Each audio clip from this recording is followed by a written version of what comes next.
písek, z kterého se vlastně taví to sklo. Ten písek je tamhle dole od Jičína z Českého ráje, ve Střelči to je, jo, je to křemičitej písek, je semletej jak sůl a vypranej, jo.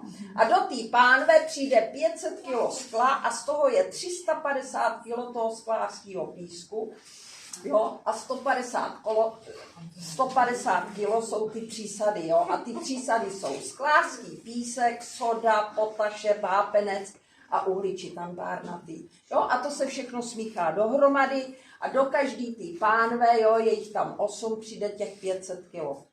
Jo, a ráno v 7 hodin je to hotový, utavený a skláři pracujou, jo, a zase to vybírají a takhle se to střídá. Každý den, i soboty, neděle, každý den se tady pracuje, jo, protože ty skláři tady pracují 4 dny, 2 dny volno, 4 dny, 2 dny volno, jo.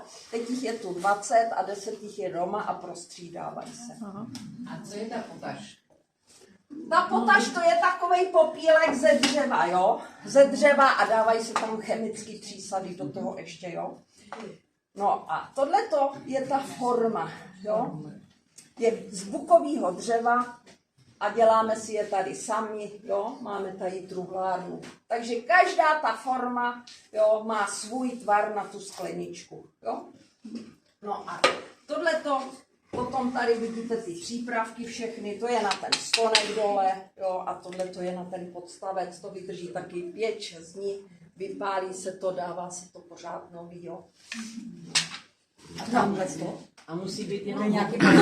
To jsou takový, to právě ty kousky, jo, třeba se dělaly růžové skleničky, ty kousky se rozemelou na tyhle ty drobky a potom jsou takhle svícny, jo, a on to vyfoukne, ten svícen čistej, ne svícen, ale tu baňku čistou a tyhle ty drobky si na to, když, jo, dá to do pece, to horký a ty drobky si na to dá, jako když obalujete řízek.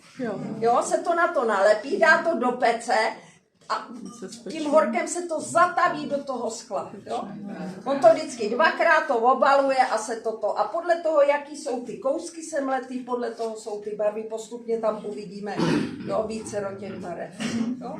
A to je sklenička na svíčku, tam se dá svíčka a když otevřete dveře, nesfoukne, jo, v okno, když to vítr nebo něco, nespadne, nevyhoříte, je taková bezpečná. Jo? No, musí být jenom z bukového dřeva? Jo, my tady všechno děláme po staru. Tady vidíte všechno po staru. Majitel koupil tu sklárnu se záměrem, že jak zůstala, jo, což ona zůstala už tak, jak byla, protože je tady 312 roků, jo, takže jak zůstala, tak prostě nic novýho nedělá, jo, jenom minimálně třeba ta lanovka, jo, nebo to, ale všechno tak, jak to bylo dříve, jo. Takže aspoň vidíte, jak ty lidi pracovali dříve. Proto tady je taky 80 lidí zaměstnaných. Jinak v normální jiné fabrice by tam stačilo 10. Jo? Ale nebylo by tohleto křišťálový kvalitní sklo, jo? Ale bylo by to normální sklo, jako koupíte zavařovací sklenici, tak byste měli ty skleničky. Jo?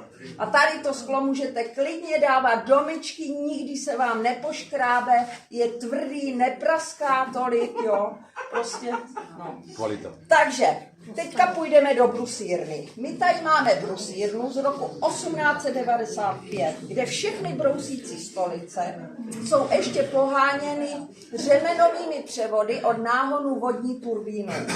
Brusírna už je poslední na světě, co je poháněná vodní turbínou a ještě se tam pracuje. Jo? No, takže teďka se na to půjdeme podívat.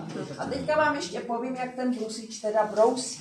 Ten brusič dostane takhle hladký sklo. Jo? A na to sklo on si namaluje takový desíto, protože má vzorek a podle toho vzorku to tam potom všechno vybrousí. Jo? Takže musí umět kreslit. Jo? Takže on potom na tom skle si namaluje to síto a pěkně z rohu do rohu vždycky takhle pěkně brousí, jo, a všechno vybrousí tak, jak je to na tom papíře. Jo? A ten výsledek je takhle. Tak, jak je to na papíře, tak on to vybrousí na poslu. Takže každý kus originál. Každý kus je originál. Jsou to takhle stínítka na lustr, 7 kousků za tu směnu, 1 kus za hodinu. Opravdu. Takže teďka jdeme do té brusírny, tam